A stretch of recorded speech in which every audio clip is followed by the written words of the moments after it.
சங்ககிரி அருகே உள்ள சண்முக கல்லூரி மாணவ மாணவிகள் பயிலும் போதே பல்வேறு தொழில்நுட்பத் துறையில் பகுதி நேர பணி செய்து ஊதியம் பெறும் வகையில் மலேசியா பாராளுமன்ற உறுப்பினர் சரவணன் ஆக்கம் 360 என்ற தொழில்நுட்பத்தை துவக்கி வைத்து சிறப்பித்தார். சண்முக கல்வி நிறுவனத்தினுடைய இணை கட்டட திறப்பு விழாவும் ஆக்கம் என்கின்ற பேரியக்கத்தினுடைய திறப்பு விழாவும் அதிகாரப்பூர்வமாக நடைபெற்றுக் கொண்டிருக்கின்றது. இந்த நிகழ்ச்சியில் மணக்குள விநாயகருடைய சபகர் திரு சார்வர் அவர்களும் அரசியல் அவர்களும் நம்முடைய சமூக கல்லூரிய தோற்றர் அவர்களும் நம்மோடு இருக்கின்றார்கள். இந்த விழா அதாவது இந்த கல்வி நிறுவனம் ஏறக்குறைய 3000 மாணவர்களுடைய கல்விக்கான திறக்கக்கூடிய ஒரு மிகப்பெரிய ஸ்தாபனமாக இருக்கின்றது. அதை தாண்டி கல்வி என்ற எல்லையை தாண்டி நம்முடைய பண்பாட்டு கலாச்சார வளர்ச்சிக்கும் வித்திருக்கின்ற ஒரு மிகப்பெரிய கல்வி நிறுவனமாக விளங்குகிறது. இது மட்டுமல்லாமல் இப்பொழுது புதிதாக மலேசியாவில் இருக்கின்ற எய்ம்ஸ் பல்கலைக்கழகம், மலேசியாவில் மிகவும் பிரசித்தி பெற்ற எய்ம்ஸ் மருத்துவ பல்கலைக்கழகத்தோடு ஒரு புரிந்துணர்வு ஒப்பந்தத்தை ஏற்படுத்தி அதன் வாயிலாக இங்கே கல்வி பயிலுகின்ற மாணவர்கள் அங்கே சென்று கல்வி கற்பதற்கும் கல்வி தொடர்வதற்கும், அதே நேரத்தில் அங்கிருக்கின்ற மாணவர்கள் மருத்துவ மாணவர்கள் இங்கே வந்து இங்கே இருக்கின்ற போதனா முறைகளை புரிந்து கொள்வதற்கும் ஏற்ற வகையில் பல்வேறு மேம்பாட்டு திட்டங்களை மேற்கொண்டிருக்கின்றார்கள். இதன் வாயிலாக இந்த சண்முகா கல்லூரி படிக்கின்ற மாணவர்கள் ஒரு புதிய அனுபவத்தை, பரந்த அனுபவத்தை பெறக்கூடிய மாணவர்களாக திகழ்வார்கள் என்பது சின்னம். என்றால் தமிழ்நாட்டில் மட்டும் கல்வி கற்றுக் கொண்டிருக்கின்றாமல் தமிழ்நாட்டினுடைய எல்லைகளை தாண்டி மற்ற நாடுகளில் இருக்கின்ற கல்வி முறைகள், அவர்கள் கொண்டிருக்கின்ற அணுகுமுறைகளை புரிந்து கொள்வதற்குரிய வாய்ப்பினை இந்த நிறுவனம் ஏற்படுத்தி இருக்கின்றது. நிச்சயமாக இந்த நிறுவனத்தின் மூலமாக வெறும் கல்வி மேம்பாடு என்பது மட்டுமல்லாமல் நம்முடைய கலாச்சாரம், பண்பாடு இவைகளை தாண்டி மற்ற நாடுகளில் இருக்கின்ற போதனா முறைகளை புரிந்து கொள்வதற்குரிய மிகச்சிறந்த வாய்ப்பை ஏற்படுத்தி இருக்கின்றார்கள். அவர்களுக்கு என்னுடைய வாழ்த்துக்கள். அதே நேரத்தில் ஒரு குறுகிய காலத்தில் மிகவும் பிரசித்தி பெற்ற வளர்ச்சியடைந்த கல்வி நிறுவனமாக சண்முகா கல்வி நிறுவனம் உருவாகி கொண்டிருக்கின்றது. இந்த கல்லூரிக்கு உங்களுக்கு எப்படி தொடர்பு? இந்த குறிப்பாக மலேசியாவில் இருக்கின்ற எய்ம்ஸ் பல்கலைக்கழகத்தினுடைய வாரிய உறுப்பினர் நான். அந்த வகையில் இந்த கல்வி நிறுவனத்தை சேர்ந்தவர் மலேசியாவுக்கு வந்து அங்கே இருக்கின்ற சூழ்நிலைகளுக்கு ஏற்றவாறு ஒரு புரிந்துணர்வு ஒப்பந்தத்தை ஏற்படுத்தியிருக்கின்றார்கள். இதன் வாயிலாக இங்கே படிக்கின்ற மாணவர்கள் பல்வேறு நன்மைகளை கொண்டு வரக்கூடிய சூழல் ஏற்பட்டதன் மூலமாக மலேசியாவிற்கும் இவர்களுக்கும் குறிப்பாக என்னோடு ஒரு நெருங்கிய ஒரு தொடர்பு ஏற்பட்டிருக்கிறது. சார், இந்த மாதிரி நம்ம ஸ்டூடெண்ட் வந்து இந்த மாதிரி படிச்சு அப்ப இந்தியாவுக்கும் மலேசியாவுக்கும் ஒரு தொடர்பு இருக்கிறதுனால அவங்களோட வாழ்வாதாரம் எப்படி இருக்குன்னு நீங்க அதை நினைக்கிறீங்க?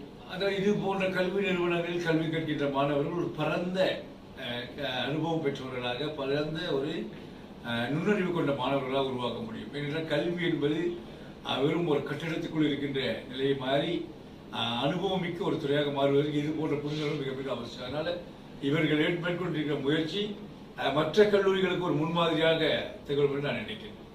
சார், இப்போ நம்ம இந்தியாவில் தமிழ்நாட்டில் இந்த கல்லூரி மட்டும்தான் நம்ம கான்டாக்ட் இருக்குங்களா? மற்ற கல்லூரிகளுக்கு மற்ற கல்லூரிகளும் இது போன்ற முயற்சிகள் மேற்கொண்டிருக்கின்றார்கள். அதில் வந்து இவங்க வந்து சண்முகா காலேஜ் வந்து கொஞ்சம் ஸ்பீடா மற்றவர்களோட முந்தி கொண்டு இந்த முயற்சிகளை மேற்கொண்டிருக்கிறார். அதுக்கு முக்கியமான காரணம் இந்த கல்லூரியில் பார்த்த விஷயம் என்னன்னா, உடனடியாக முடிவெடுக்கக்கூடிய நிர்வாகம்.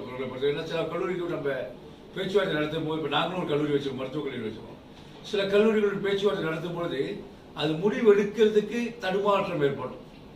நாங்கள் ஹெச்ஓடியை கேட்கணும், அவங்க போகிறோம் அப்படின்னு காலதாமதம். ஆனால் இந்த கல்லூரியை பொறுத்தவரை சரியான நேரத்தில் முடிவெடுக்கக்கூடிய நிர்வாகத்திறன் கொண்ட ஒரு கல்லூரியாக இது விளங்குகின்றது.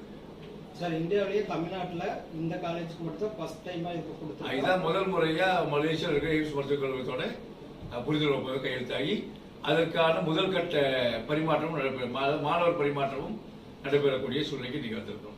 மாணவர்களுக்கு இதில் எந்தெந்த மாதிரி திறன்களை வளர்க்கணும்? மாணவர்களுக்கு எந்தெந்த மாதிரி திறமைகளை வளர்க்க முடியும்? இல்லை, இது பல்வேறு நிலைகளில் அதாவது ஒரு கல்வி என்பது வெறும் பாடத்திட்டத்தோடு இருக்கக்கூடாது. பாடத்திட்டத்தை தாண்டி தான் ஒரு மாணவனை தயார்படுத்தும். அதாவது பல பல்கலைக்கழகங்கள் இன்றைக்கு பரீட்சைக்கு தான் மாணவர்கள் தயார்படுத்துகிறார்கள், வாழ்க்கைக்கு தயார்படுத்துறதில்லை.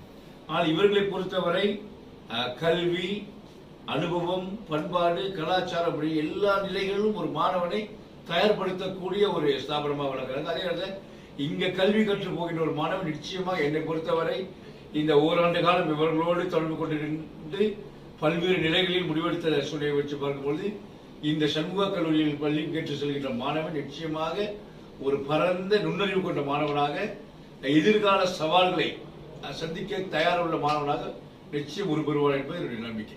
சார் இப்போ வந்துட்டு இந்த ஆக்கம் இது நம்ம ஆரம்பிச்சிருக்காங்க. ஸ்டூடெண்ட் வந்து இங்க படிச்சுட்டு அவங்க முடிக்கும் போது வெளியூர் போயிடுவாங்க. இவங்கள வந்து நம்ம மலேசியாவுக்கு எடுத்துக்கணும், அப்படி ஒரு வாய்ப்பு இருக்கா?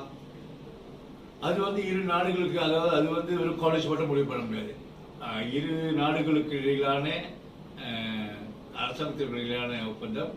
அதை தாண்டி பல்கலைக்கழகத்திலிருந்து மலேசியாவில் இருக்கின்ற தொழில்துறைகளை நாடி இன்னைக்கு பார்த்தீங்கன்னா நிறைய இங்க இருக்க பல்கலைக்கழகம் குறிப்பாக சமையல் கலையில் ஈடுபடுகிறவர்கள் 3 மாசம் பயிற்சிக்காக வராங்க. அங்க இருக்க மலேசியாவில் நிறைய ஹோட்டல்களில் பயிற்சி எடுப்பதற்காக. அது போன்ற ஏற்பாடுகளை எதிர்காலங்களில் இந்த சண்முக கலைஞர்கள் நிச்சயமா மேற்கொள்ளும். இந்தியா மலேசியா தொடர்பு பற்றி ரொம்ப நல்லா இருக்கு. இந்தியா மலேசியா ஒண்ணுதான் சார். நாங்க எங்க தானே போனோம் சார். ஆக்கம் 360 பற்றி ஆக்கம் வந்து நிச்சயமா ஒரு ஆக்கப்பூர்வமான பணியாற்றும். அந்த ஆக்கத்தின் வாயிலாக நிறைய மனித வள மேம்பாடுகளை கொண்டு செல்லக்கூடிய ஒரு நிறுவனமாக பேரியக்கமாக அது உருமாறும். சார் அங்க நீங்க என்ன பொறுப்பிட்டீங்க? அதோட நியமனம். நான் வந்து அங்க முன்னாள் மத்திய அமைச்சர், இப்ப நாடாளுமன்ற உறுப்பினர், மலேசிய இந்தியர்களுடைய மிகப்பெரிய கட்சியான மலேசிய இந்தியன் காங்கிரஸ் உடைய துணைத் தலைவர். சார் நீங்க வந்துட்டு அரசியல் இருக்கிறதுனால ஒரு கொஸ்டின், இந்தியாவோட பிரதமர் மோடி அவர்களை நீங்க எப்படி எதிர்பார்க்குறீங்க? வந்த வேலையை பார்த்துட்டு போகணும்.